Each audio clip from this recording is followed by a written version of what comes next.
Hello everyone and welcome to another episode of Minecraft Disney World.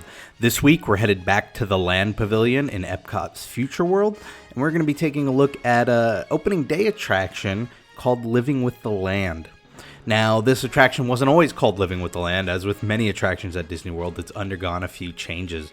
On October 1st, 1982, when Epcot opened, it was called Listen to the Land, and what it was a 15-minute boat tour that sort of showed off the behind the scenes of the Land Pavilion, as well as gave you a little instructional and educational tour of how we have come to master the art of agriculture on Earth. It eventually did change in 1993 to Listen to the Land. They didn't change a whole lot. They changed the name. They changed the first scene of the ride. And the song obviously went from Listen to the Land to Living with the Land. But otherwise, it was mostly unchanged. And then they eventually changed the live boat guides to a voiceover track that plays, which you'll see in a lot of attractions over the years. But more or less, it was the same sort of thing. What they did replace was there used to be something called Symphony of the Seed, which sort of showed how the growth of a plant occurred within those first scenes, but now it's sort of like an opening storm scene. And the purpose behind that is to sort of highlight how what we might see as destructive, like a very violent lightning and thunderstorm, is actually sort of the integral component of new growth of plant life, which is something that's pretty important to us. They sort of go through a bunch of scenes that visually show us how we've started to master farming. And what's really interesting and unique about this attraction is it goes through a few different scenes of sort of inhospitable places.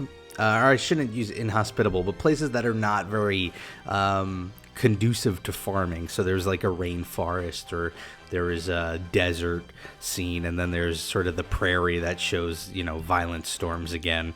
And what's interesting about these scenes is while you're riding through on the bottom level watching these scenes, people who are eating at the Garden Grill above us on like the second floor can actually see the top half of these scenes as the entire restaurant slowly rotates in a circle. And so it goes through and you could sort of see pieces of this ride. And if you actually walk up and look down, you could see the boats going through the ride.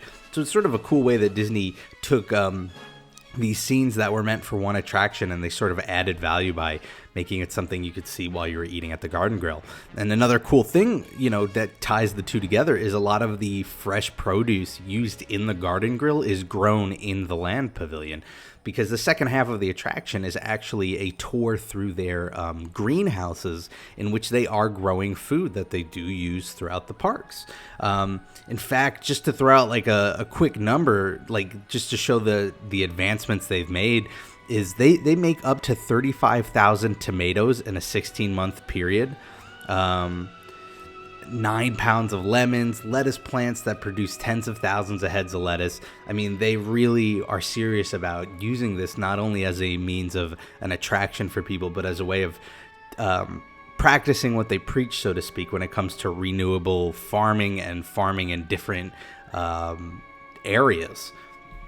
So it's a cool little ride. It's obviously been overshadowed in the past few years with Soarin', which is sort of like its more popular older brother ride in the Land Pavilion.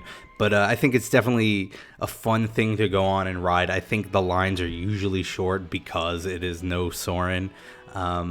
And it's one of those rides that could be either a 15-minute break for your feet, or it could be, a really fun and entertaining and educational experience. And I do think, and I say this in many videos, the core of what makes Epcot so great is that it's not just supposed to be entertaining, but it's also supposed to be educational. And I think this ride really nails that. So I hope you've enjoyed this video. I hope you have a great week. Whatever you're doing, make the most of it.